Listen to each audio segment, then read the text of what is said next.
Bonjour, c'est Ursule. On est le 6 mars 2026. Alors, bienvenue à Vie et Miséricorde. Alors, je viens parler d'un Dieu qui purifie. Amen. Notre texte se trouve dans Ésaïe 4.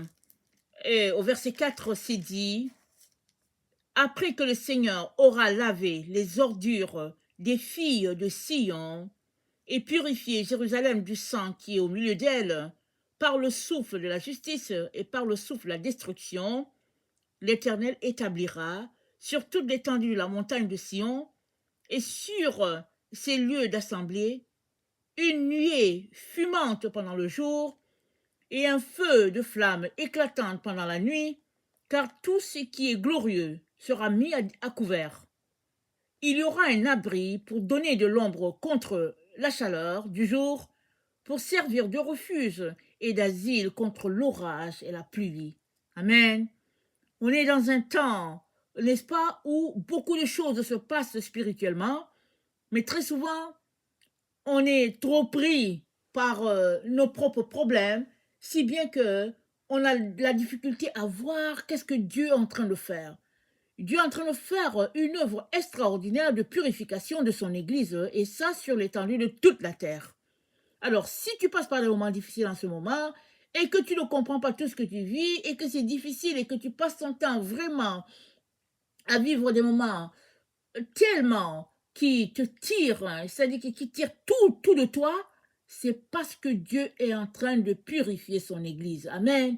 Et pour cela, nous devons dire Alléluia. Amen. Même si c'est douloureux, Dieu fait un travail extraordinaire afin d'extirper, amen, l'ordure du milieu de son Église.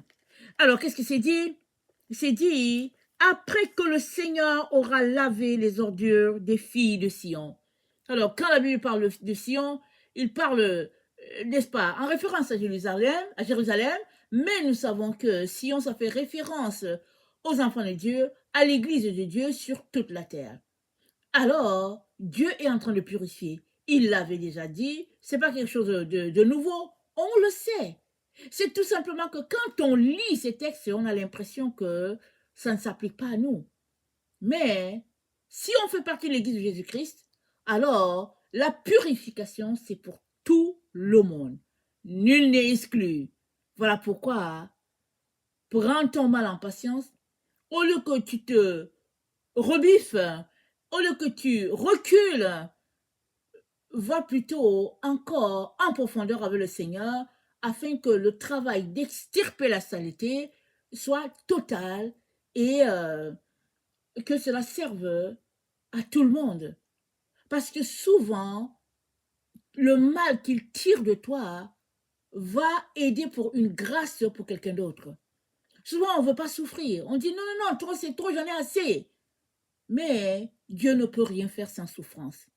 Pourquoi? Parce que nous sommes des êtres faits de chair et Dieu vient prendre la souffrance, n'est-ce pas, de ses enfants pour établir son Église rayonnante sur la terre. Parce que le Dieu que nous servons, c'est un Dieu de lumière. Et le monde de Dieu, le monde spirituel, n'est-ce pas, est en combat contre le monde des ténèbres.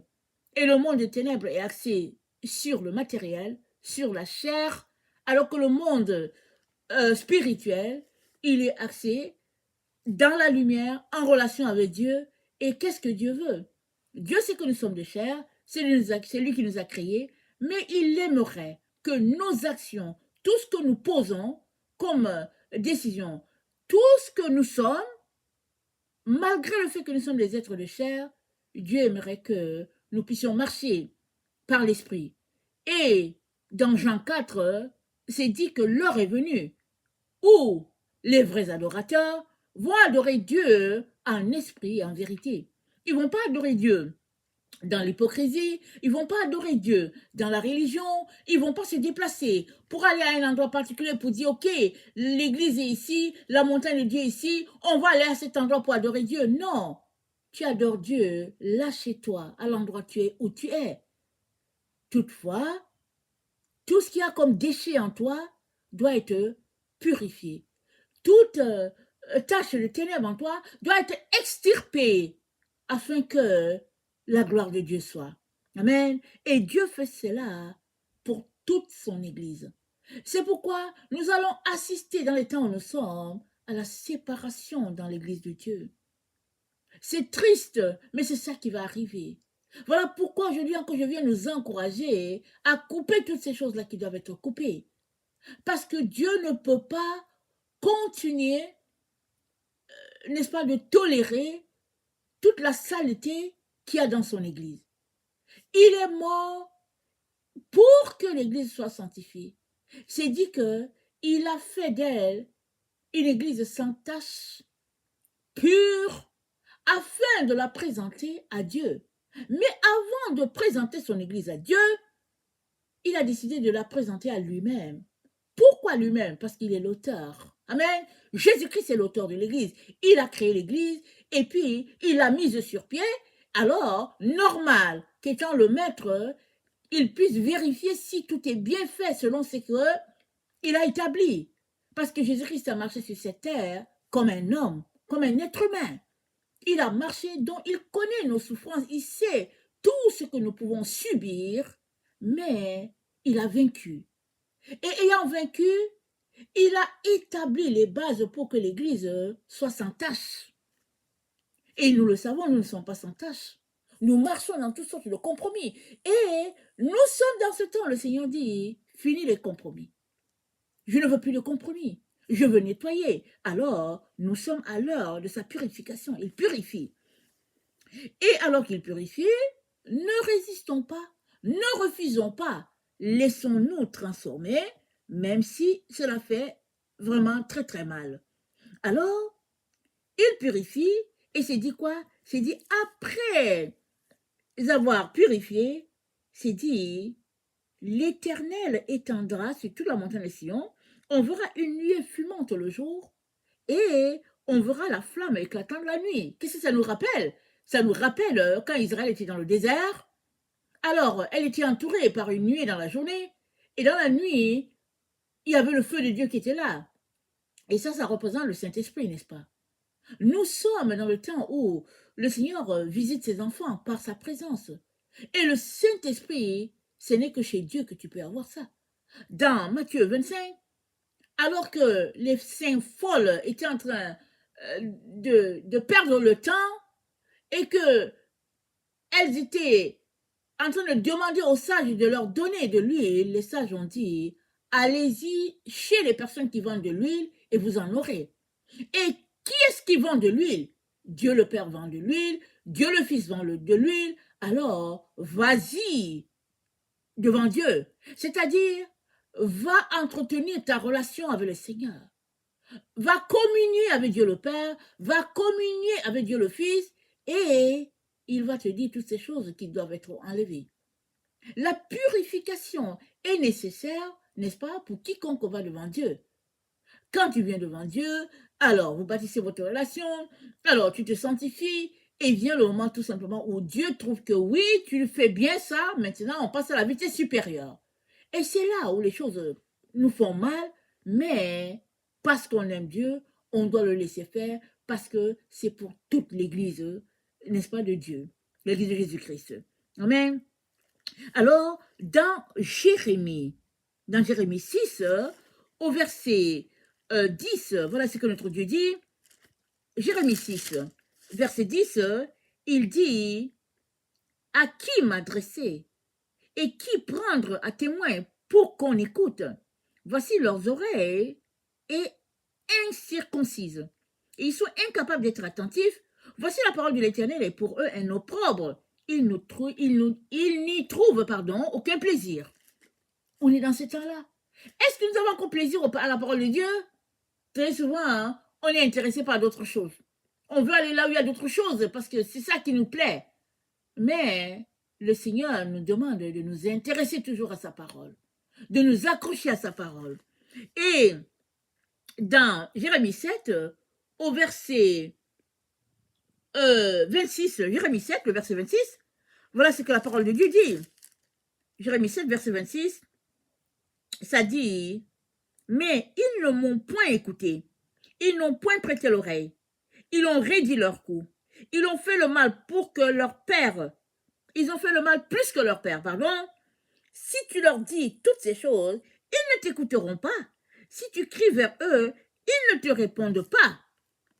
Alors, dis-leur, c'est ici la nation qui n'écoute pas la voix de l'Éternel son Dieu et qui ne veut pas recevoir instruction. La vérité a disparu, elle s'est retirée de leur bouche. Amen. Alors, Jérémie présente la situation qui s'est passée en Israël dans son temps à lui, avant que Jésus-Christ vienne, mais c'est la même situation qui prévoit aujourd'hui sur la terre. Au sein de l'Église, on n'écoute pas. On ne veut plus écouter. On est intéressé par d'autres choses. C'est d'autres choses qui nous intéressent. Alors, on préfère prendre le temps dans les autres choses. On vient devant Dieu parce que là, on pleure beaucoup. On vient devant Dieu parce que ça fait trop mal. On est fatigué. Et puis, on se dit, OK, je vais me distraire ailleurs. Mais le Seigneur dit, écoutez, prêtez l'oreille. Suivez les instructions. Amen. Vous savez, dans les recettes, si on n'écoute pas les instructions, on va rater notre recette. Et Dieu nous dit de suivre les instructions qu'il nous dit. Et qu'est-ce qu'il nous dit? Il nous dit de venir dans sa présence, prendre la parole, nous entretenir par des hymnes, chantant à l'Éternel des cantiques, et pendant que on entretient notre Dieu dans une communion de louange, de célébration, n'est-ce pas? Dieu vient ôter toutes ces choses-là qui nous gardent captifs et il nous purifie à sa gloire. Amen. Et dans attendez, nous étions dans Ésaïe 4. Hein. Dans Ésaïe 4, on a lu quelque chose de très important. C'est le fait que, attendez, c'est dit que Dieu nous purifie par le souffle de la justice et par le souffle de la destruction. Amen. Alors, il y a justice et il y a aussi destruction. Et ça nous renvoie dans Ézéchiel 9. Je vous encourage à aller lire Ézéchiel 9. Ézéchiel 9, n'est-ce pas, l'ange de Dieu vient pour purifier dans la ville et il y a un groupe qui est épargné, il y a un autre qui est jugé et puis ôté carrément de la terre. Amen. Alors, en même temps que le jugement se passe, les uns sont épargnés et les autres sont condamnés parce que Dieu trouve qu'ils n'ont pas bien fait la chose. On est dans ce temps-ci. Voilà le temps dans lequel on est sur la terre. Je viens nous encourager à rester concentrés. Amen. À rester concentrés, malgré notre douleur, à continuer d'aller dans la présence de Dieu, chercher sa face, lui demander de nous faire grâce afin que la sanctification ou bien la purification que Dieu est en train de faire soit totale. Et que le mal soit ôté complètement, extirpé de la terre. Et que, qu'est-ce que dit le texte dit? Le texte dit, dans Ésaïe 4, c'est dit au verset 6, « Et il y aura un abri pour donner de l'ombre contre la chaleur du jour, pour servir de refuge et d'asile contre l'orage et la pluie. » C'est ça que Dieu aimerait faire pour chacun d'entre nous.